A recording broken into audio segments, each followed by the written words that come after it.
In the name of Allah, the most gracious, the most merciful. महामहिम शेख तमीम बिन हमद अल थानी, Qatar राज्य के अमीर, आपके महामहिम प्रतिष्ठित जन और सम्माननीय राजा, राष्ट्रपति और अरब तथा इस्लामी देशों के अमीर, महामहिम श्री अहमद अबुल गैत, अरब लीग के महासचिव, महामहिम श्री हुसैन इब्राहिम ताहा, इस्लामी सहयोग संगठन के महासचिव, आप सभी को सलाम, रहमत और बरकत। सबसे पहले मैं अपने भाई महामहिम शेख तमीम बिन हमद अल थानी और कतर राज्य को इस महत्वपूर्ण शिखर सम्मेलन की मेज़बानी के लिए अपनी हार्दिक सराहना व्यक्त करता हूं, जो ऐसे संवेदनशील समय और क्षेत्र के सामने आने वाली गंभीर चुनौतियों के बीच आयोजित हो रहा है। ये वही चुनौतियां हैं जिन्हें इजराइल एक खुले आक्रमण के लिए मैदान में बदलना चाहता है, जो पूरे क्षेत्र की स्थिरता के लिए खतरा है और अंतर्राष्ट्रीय शांति सुरक्षा के साथ साथ स्थापित अंतर्राष्ट्रीय व्यवस्था के नियमों का गंभीर उल्लंघन है।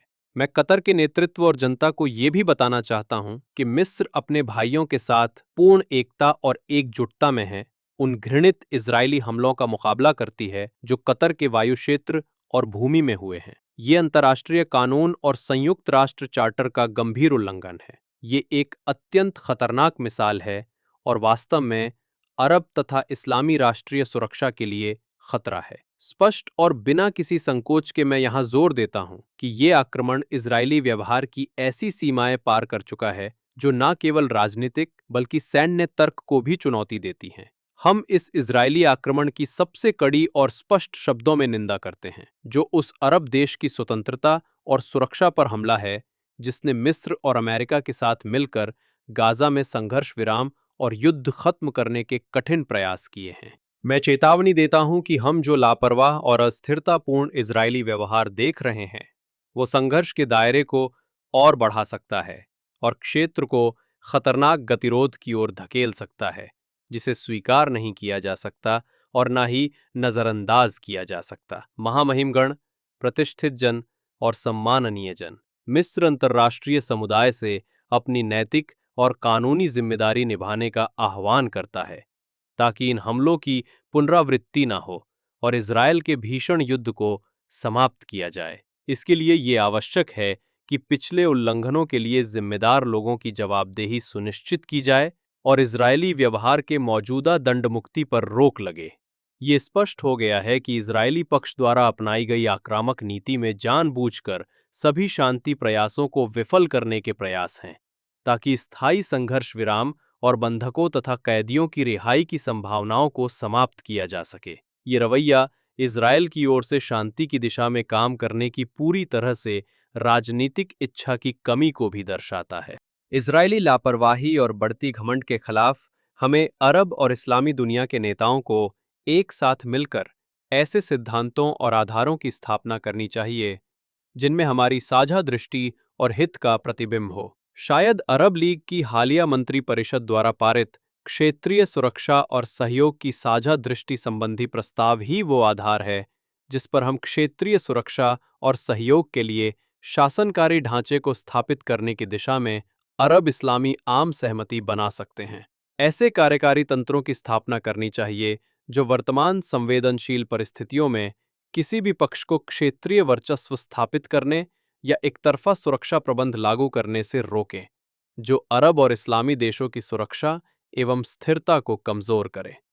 महामहिमगण, प्रतिष्ठित जन और सम्माननीय जन, इजरायल को समझना चाहिए कि उसकी सुरक्षा और सलामती बल प्रयोग एवं आक्रमण की नीतियों से नहीं, बल्कि अंतर्राष्ट्रीय कानून के पालन और अरब तथा इस्लामी देशों की संप्रभुता का सम्मान करने से मिलेगी।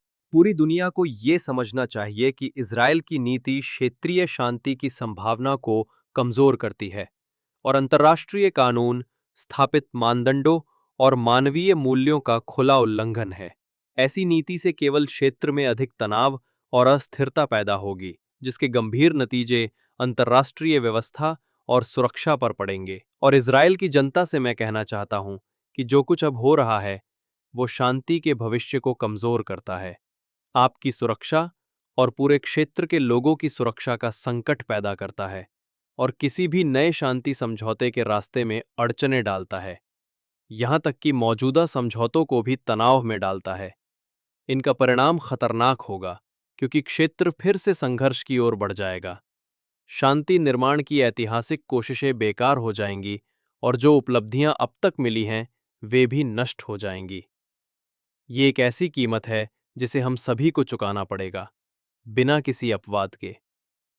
इसलिए अपने पूर्वजों के शांति प्रयासों को व्यर्थ न जाने दे, क्योंकि उस समय पछतावा किसी काम नहीं आएगा। महामहिमगढ़, प्रतिष्ठित जन और सम्माननीय जन, मिस्र नागरिकों को निशाना बनाने, सामूहिक दंड और भुखमरी की नीति का पूरी तरह से विरोध करता है, जिसे इजरायल गाजा में फिलिस्तीनी जनता पर लागू कर रहा है। पिछले 2 वर्षों में हजारों निर्दोष नागरिकों की मौत इसी वजह से हुई है। मैं यहां दोहराना चाहता हूं कि सैन्य समाधान, मध्यस्थता प्रयासों को कमजोर करना और बल प्रयोग करके हालात को बदलने की कोशिश किसी भी पक्ष को सुरक्षा नहीं दिलाएगी। इस संदर्भ में मिस्र फिलिस्तीनी जनता के अपने देश पर टिके रहने, अपनी पहचान और कानूनी अधिकारों की रक्षा में लगातार समर्थन देगा और किसी भी प्रकार की कोशिशों का विरोध करेगा, चाहे वो बस्ती बसाने, जमीन कब्जाने, विस्थापन या अन्य किसी भी तरीके से फिलिस्तीनियों को उनकी जमीन से उखाड़ने के रूप में सामने आए। मिस्र एक बार फिर पूरी तरह से अस्वीकार करता है ऐसी कोई भी योजना जिससे फिलिस्तीनियों का उनकी जमीन से विस्थापन हो, क्योंकि ऐसी कोई योजना नैतिक या कानूनी रूप से स्वीकार्य नहीं है और इसका परिणाम क्षेत्र में अधिक संघर्ष और अस्थिरता ही रहेगा। महामहिमगण, प्रतिष्ठित जन, सम्माननीय जन और सम्मानित मेहमानगण, ये समय है कि फिलिस्तीनी मुद्दे को गंभीरता और निर्णायकता से सुलझाया जाए, क्योंकि वही क्षेत्र की स्थिरता की कुंजी है। अरब और इस्लामी दुनिया के केंद्रीय मुद्दे का न्यायपूर्ण और समग्र समाधान तभी संभव है जब कब्जा समाप्त किया जाए और 4 जून 1967 की सीमाओं के अनुसार पूर्वी यरूशलेम को राजधानी बनाकर स्वतंत्र फिलिस्तीनी राज्य की स्थापना की जाए। इस संदर्भ में मैं इस उम्मीद का इजहार करता हूं कि संयुक्त राष्ट्र महासभा के उच्च स्तरीय सत्र के दौरान 22 सितंबर को होने वाला 2 राज्य समाधान सम्मेलन फिलिस्तीनी मुद्दे के न्यायपूर्ण और टिकाऊ समाधान की राह पर महत्वपूर्ण पड़ाव साबित होगा, विशेषकर फिलिस्तीन राज्य की मान्यता के मामले में। मैं एक बार फिर यहाँ तत्काल सभी देशों से अपील करता हूँ जिन्होंने अब तक इस दिशा में कदम नहीं उठाया है कि वे फिलिस्तीन राज्य को मान्यता दें, क्योंकि यही 2 राज्य समाधान को सुरक्षित रखने का एकमात्र तरीका है। महामहिमगण, प्रतिष्ठित जन, सम्माननीय जन और मान्यवरगण, हम एक ऐसे अहम दौर में हैं जहां हमारी एकता हमारे क्षेत्र के सामने आने वाली चुनौतियों के समाधान की नींव है, ताकि हम आगे और अधिक अव्यवस्था और संघर्ष के शिकार ना हों और हमारे हित, साझा दृष्टि और उम्मीदों के विपरीत कोई एकतरफा बदलाव ना लादा जाए। हमारा संदेश स्पष्ट है, हम अपने देशों की संप्रभुता पर किसी भी प्रकार का हमला स्वीकार नहीं करेंगे और शांति प्रयासों को कमजोर करने की अनुमति नहीं देंगे।